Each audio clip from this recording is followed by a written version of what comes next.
60 రోజుల్లో మీతో ఇంగ్లీష్ అద్భుతంగా మాట్లాడిస్తాం. వెంటనే కాల్ చేసి జాయిన్ అవ్వండి.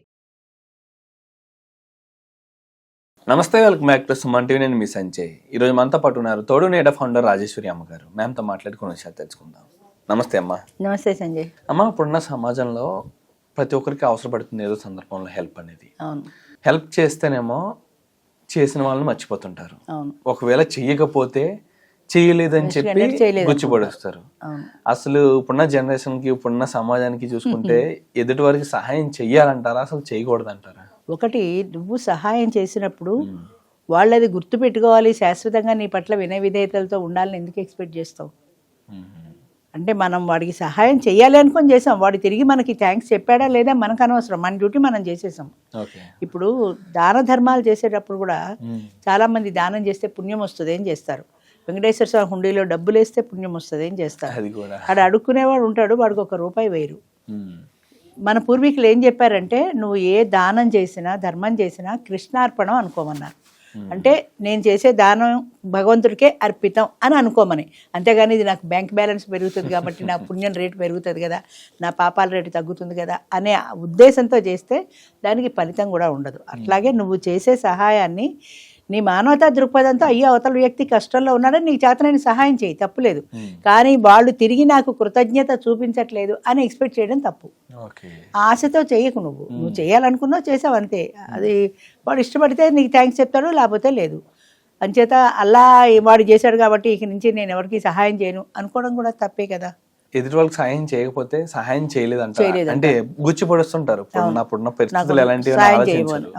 అలాంటి సందర్భంలో కూడా సహాయం చేసినా వేస్ట్ అన్న ఉద్దేశం కలుగుతుంటది. సహాయం చేస్తే వేస్ట్ అనుకోకూడదు, నువ్వు చేయాలనుకుంటే చెయ్యి. అంతేగాని అవతల వాడు అలా అన్నాడు కాబట్టి నేను చెయ్యను, వాడు ఇలా ఆలోచించాడు కాబట్టి నేను చెయ్యను అనుకోకూడదు. అది నీ సహజ లక్షణం అయ్యి ఉండాలి. సహాయం చేయడం అనేది నీకు ప్రవృత్తి అయితే నువ్వు ఎట్టి పరిస్థితిలో ఉన్నా ఏం ఎక్స్పెక్ట్ చేయకుండా సహాయం చేస్తావు, అంతే చేయాలి కూడా.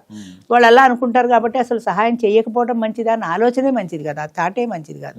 నువ్వు చేయాలనుకున్నావు చెయ్యి, అంతేగాని వాడు నాకు నేను ఎక్స్పెక్ట్ చేసినట్టుగా నాకు థ్యాంక్స్ చెప్పలేదు, నాకు కృతజ్ఞతాభావంతో లేడు, ఇలాంటి వాళ్ళకి సహాయం చేయకూడదు అన్న ఆలోచన రాకూడదు కదా. కానీ అమ్మ, ఇప్పుడు బయట చూసుకుంటే సహాయం చేసే వాళ్ళకే సహాయం అందట్లేదమ్మా.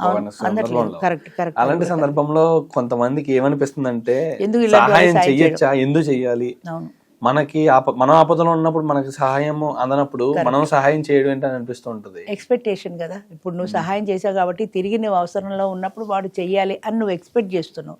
ఎక్స్పెక్టేషన్స్ లేని సహాయానికి వాల్యూ ఉంటుంది. నువ్వు చేసావు, అది నీ మంచితనం. చేయలేదు, అది వాడి లక్షణం అనుకొని వదిలేయాలి. కానీ నేను వాడికి చేశాను కాబట్టి రెసిప్రొకేషన్ ఉండాలి, వాడు తిరిగి నాకు చెయ్యాలి అని ఎక్స్పెక్ట్ చేయకూడదు. చేయలేదు, వాడి కర్మాను వాడైపోతాడు. భగవంతుడు ఇంకొక రూపంలో చూపిస్తాడు అనుకోవాలి. కానీ నేను చేసిన దానికి వాడు తిరిగి నాకు సహాయం చెయ్యలేదు అన్న భావనే మంచిది కాదు. ఆ ఉద్దేశంతో అవతల వాడికి నువ్వు మళ్ళీ నాకు అవసరమైతే వాడు చేస్తాడు, ఇదేమో అప్పు కాదు కదా, నువ్వు ఇచ్చావు కాబట్టి తీర్చడానికి, అవసరమైతే నాకు చేస్తాడు కదా అని నువ్వు ఎక్స్పెక్ట్ చేసి చేయకూడదు. అది ఎక్స్పెక్టేషన్స్ లేకుండా, ఊహ లేకుండా, నాకు తిరిగి వాడు ప్రతిఫలం చూపించాలి అనే ఆశ లేకుండా నువ్వు చేయదలుచుకున్న పని నువ్వు చెయ్యి. రేపొద్దున వాడు నీకు తిరిగి చేయకపోవచ్చు కూడా. అంత మాత్రాన అది నేనెందుకు చేయాలి అని మానేయకూడదు కదా. అది రివెంజ్ యాటిట్యూడ్ ఉండకూడదు కదా. చేయడం నీ సహజ లక్షణం అయితే చెయ్యి. వాడు నాకు చేస్తాడో లేదో, వాడు రేపొద్దున నాకు చేయనప్పుడు తిరిగి నేను ఎందుకు చేయాలి అని అనుకోవటం పొరపాటు. ఎగ్జాక్ట్లీ అమ్మా, ఆ సిచ్యువేషన్ క్రియేట్ అయిపోతుంటుంది. ఇప్పుడు ఒక మంచి వ్యక్తి ఉన్నాడంటే 10 మందికి సహాయం చేస్తున్నారు అనుకున్నాను. కానీ ఒకనొక సందర్భంలో ఎంతో పెద్ద ప్రాబ్లం ఉండి ఏ ఒక్క వ్యక్తి సహాయం చేయకపోతే తన సిచ్యువేషన్ ఎలా ఉంటుందో ఊహించుకోవచ్చు మనం. అలాంటి సందర్భంలో మనసు విరిగిపోతుంటది, సమాజం మీద చాలా కష్టం ఉన్న ఇది పోతుంటది, ఎవరికి సహాయం చేయాలనిపించదు, ఈ విధంగా ఏర్పడుతూ ఉంటుంది. అసలు ఏం చెప్తారు ఈ సందర్భంగా? మన మానసిక ప్రవృత్తిని మనం మార్చుకోవాలి. సహాయం చేయడం నా నైజం అయితే నేను సహాయం చేస్తాను, వాడి నుంచి తిరిగి ఆశించి నేను సహాయం చేయటం లేదు. వాడు చేయకపోని నేను వాడికి సహాయం చేయాలనుకున్నా చేస్తాను అంతే. Don't expect anything from him. నాకు ఇది కావాలి అని వాడి నుంచి తిరిగి ఎక్స్పెక్ట్ చేయకు. వాడు చేయకపోతే ఇలాంటి వాడికి నేను సహాయం చేయకూడదు, అప్పుడెప్పుడో నేను అడిగితే నాకు వాడు చేయలేదు కదా అనుకొని నువ్వు చేస్తే అది ప్రతీకారం అవుతుంది. అవతల వాడిని నువ్వు అడిగావు, వాడు చేయలే, ఇప్పుడు వాడికి అవసరమైంది, నేనెందుకు చేయాలి, అప్పుడు నేను అడిగితే చేశాడా అన్న భావన నీలో వచ్చిందంటే అది నీకు రివెంజ్ యాటిట్యూడ్ అవుతుంది. నువ్వు చేయాలనుకుంటే చెయ్యి, వాడు చేయని వాడి కర్మ అది. నువ్వు చేయదలుచుకున్నది నువ్వు చేయాలి. అంటే మన మనస్సుని దానికి అనుకూలంగా మనం మార్చుకోవాలి. ఒకవేళ వాడికి నేను ఎందుకు చేయాలి అనే భావన ఉన్నా నీకు వెంటనే అనిపించాలి తప్పు, నేను అలా ఆలోచించకూడదు, సహాయం చేయడం నా ధర్మం. వాడి ధర్మం నిర్వర్తించకపోతే వాడి కర్మాన్ని వాడైపోతాడు. మీరేమో ఏమి ఎక్స్పెక్టేషన్స్ పెట్టుకోకుండా అవతల వాళ్ళ నుంచి ఏమి ఆశించి కూడా సహాయం చేయండి అని చెప్పేసి మీరు అంటున్నారు. కానీ బయట సొసైటీ చూసుకుంటుంటే సొసైటీ అలాగే ఉంటుంది. 10 రూపాయలు సహాయం చేసినా సరే వీడియో తీసి సోషల్ మీడియాలో అప్లోడ్ చేస్తారు. ఒకవేళ సహాయం చేయకపోయినా సరే చేస్తున్నట్టు వీడియో తీసి మరి వాళ్ళు చేస్తారు. చాలా మంది చేస్తారు అలా. ఎందుకంటే వాళ్ళకి కీర్తి కాంక్ష ఎక్కువ. అంటే నేను ఈ సహాయం చేశానన్నది అందరికీ తెలియాలి. గుప్తదానం అంటారు. నువ్వు సహాయం చేస్తే ఈ కంటితో తెలిస్తే ఈ కంటికి కూడా తెలియకూడదు అంటారు. అంత రహస్యంగా చేయాలి నువ్వు. అంతేగాని 10 మందిలో పబ్లిక్ ప్రచారం చేసి యూట్యూబ్లో పెట్టి అప్లోడ్ చేసి ఇదంతా పబ్లిసిటీ కోసం చేస్తున్నావు తప్ప అందులో నీ స్వార్థం ఉంది. వాడికి సహాయం చేయడంలో ఒక దానమో ఒక ధర్మమో చేయడంలో నీ స్వార్థం ఉంది. నీ స్వార్థం ఉంటే పుణ్యం ఎక్కడి నుంచి వస్తుంది? ఎప్పుడు కూడా ఏ రకమైన కోరిక లేకుండా అవతల వాడికి సాయం చేసే దృష్టితో చేసే సహాయం కానీ, దానం కానీ, ధర్మం కానీ ఏది కానీ సత్ఫలితాన్ని ఇస్తుంది. నువ్వు వీడియో అప్లోడ్ చేయడం కోసం చేసి లేదా నాకు ఇంత పుణ్యం క్రెడిట్ అవుతుంది అని చేస్తే రాదు. అందుకనే పూర్వం కృష్ణార్పణం అనుకోమన్నారు. ఎందుకంటే అది నేను భగవంతుడికే అర్పిస్తున్నాను, నేను చేసే దానం అని. అంచేత అది మనం చేసినప్పుడు నిస్వార్థంగా ఎప్పుడైతే చేస్తామో దాని ఫలితం ఉంటుంది. స్వార్థపూరితంగా చేసేదానికి ఫలితం ఉండదు. ఇలా వీడియోలు అప్లోడ్ చేసి పబ్లిసిటీ చేసుకున్నా ఉండదు. ఊరికే మొన్నే దానం చేశానని 10 మందితో చెప్పిన కొంతమంది 10 మందికి చెప్తూ ఉంటారు. నేను కిరీటం దానం చేశాను దేవాలయంలో, నేను ఇది చేశాను, నేను అది చేశాను, వాడెవడికో ముష్టాడికి 10 రూపాయలు వేశాను అని చెప్తూ ఉంటారు. అందుకే అంటారు రెండో కంటికి కూడా తెలియకూడదని. మీరు ఎలా అంటున్నారు కదా, ఇప్పుడు ఒక దేవుడికి కిరీటం అందించాం అండ్ ఇప్పుడున్న సిచ్యువేషన్లో ఒక్కొక్కరు చూసుకుంటాను, ఏదైనా గుడికి వెళ్ళామంటే వేలకు వేలు లక్షలు దానాలు చేస్తారు. బయట ముష్టి ఎత్తుకునే వారికి కానీ, అడుక్కునే వారికి కానీ, భిక్షం ఎత్తుకునే వారికి కానీ ఒక్క రూపాయి ఎవరు పరిజ్ఞానం లేకపోవడం. అంటే అక్కడ చేస్తేనే పుణ్యం వస్తుంది, ఇక్కడ చేస్తే పుణ్యం రాదు అని అనుకుంటున్నారు. ఆ దేవుడి విగ్రహానికి ఆ హుండీలో వేస్తేనే పుణ్యం వస్తుంది. అండ్ ఎగ్జాక్ట్లీ సహాయం అనేది ఎవరికి చేయాలంటారు? ఎవరికైతే అవసరం ఉందో అది అందులో నిజాయితీ అయిన అవసరమో వాళ్ళకి చేయాలి. ఇప్పుడు ఒక వ్యక్తికి ఉన్నారంటే సమాజంలో 4 ఫ్రెండ్స్ ఉంటారు. ఒక వ్యక్తి వస్తాడు, నాకు ఈ అవసరం ఉందని డబ్బులు అడుగుతారు. ఒక వ్యక్తి వస్తాడు, నాకు ఈ వస్తువు అవసరం ఉందని అడుగుతాడు. ఒక వ్యక్తి వస్తాడు, ఒక మాట సహాయం అడుగుతాడు, ఒక చేత సహాయం అడుగుతుంటారు. కానీ ఎవరికి ఏది అవసరం ఉన్నది క్లారిటీ తెలియదు. కొంతమంది చూసుకుంటే ఇప్పుడు డబ్బుని హృదయగా ఖర్చు పెట్టడానికో లేకపోతే జలసాల కోసం ఇప్పుడు ఈ 4 ఫ్రెండ్స్ ఉన్నారనుకో, వీడు నాకు దమ్ము కొట్టడానికి మందు లేదురా, నాకు అదేంటది డ్రగ్స్ కొనుక్కోవడానికి మందు లేదురా అంటే అది సహాయం అవుతుంది? అలాంటి వాడికి చేయడం అవదు. ఎందుకంటే నువ్వు చేసిన సహాయం కూడా అది ఉపయోగపడేలా ఉండాలి.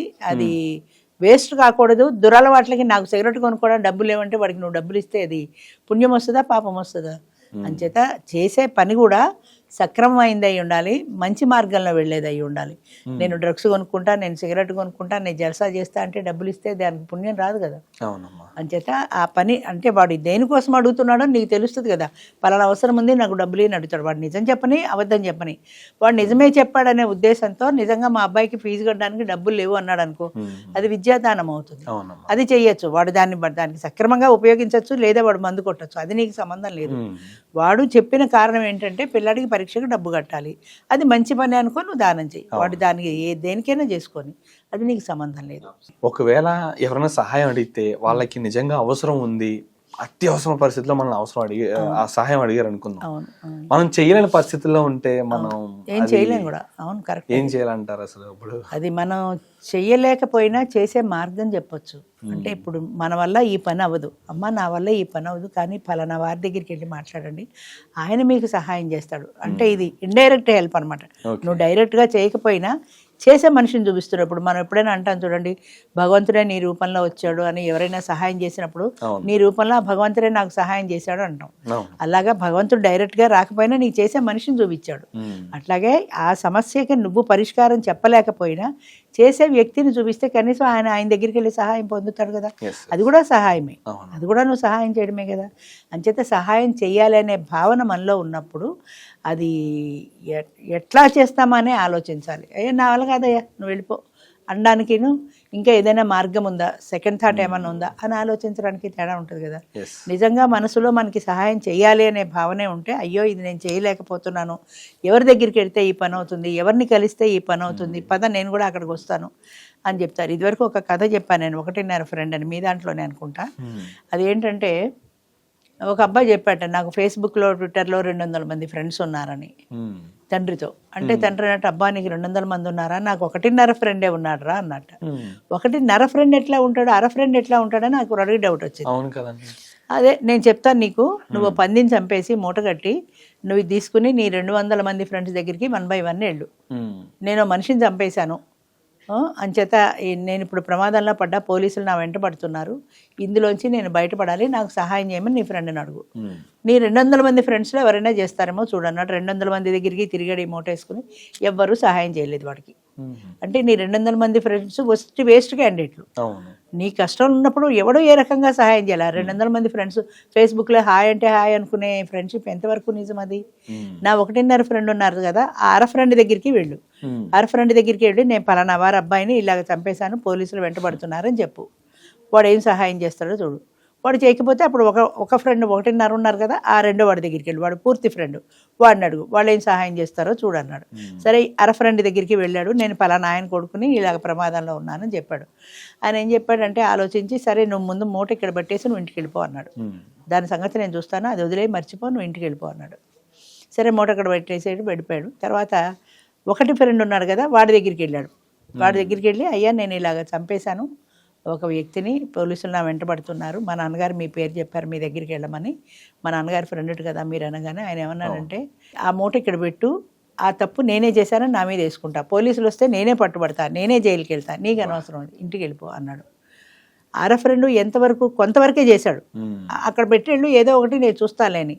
కానీ మొదటి ఫ్రెండు ఆ తప్పును కూడా తన మీద వేసుకున్నాడు. తన మీద వేసుకొని ఆ శిక్ష అనుభవించడానికి కూడా రెడీ అయిపోయాడు. వాడు పూర్తి ఫ్రెండ్. వీడు సగం సాయం చేశాడు కాబట్టి వీడు సగం ఫ్రెండ్. నీ 200 మంది ఒట్టి వేస్ట్ వాళ్ళు, ఎందుకు ఉపయోగపడరు. హాయ్ అనుకోవడానికి, ఇక క్లబ్బులో పబ్బుల్లో తిరగడానికి తప్ప నిజంగా నీకు అవసరం వస్తే సహాయపడేవాళ్ళు కాదు అని చెప్పాడు ఆయన. అలాగే ఇప్పుడు సమాజంలో 100కి 90 వాళ్ళే ఉన్నారు, 90 మంది వాళ్ళే ఉన్నారు. నిజం అది. సహాయం చేసే వాళ్ళు కూడా వాళ్ళకి అవసరం ఉందంటేనే సహాయం చేస్తారు. వాళ్ళ నుంచి ఏదో ఎక్స్పెక్ట్ చేసి మాత్రమే వీడి వల్ల ఉపయోగం ఉందా లేదా అని చూస్తారు అంతే. ఎగ్జాక్ట్లీ. సహాయం చేసేటప్పుడు మాత్రం ఏది ఆశించకుండా చేస్తేనే దాని ఫలితం ఉంటుంది. అవును అన్న మీరు కూడా ఒక మాట ఫలితం కూడా ఆలోచించరు వాళ్ళు. నాకు ఫలితం ఎప్పుడో చచ్చాక వచ్చే పుణ్యం నాకు అనవసరం, ఈవేళ వీడి వల్ల నాకు ఉపయోగం ఉందంటే చేస్తా, లేకపోతే లేదు అంతే. నమస్తే అమ్మ. Thank you.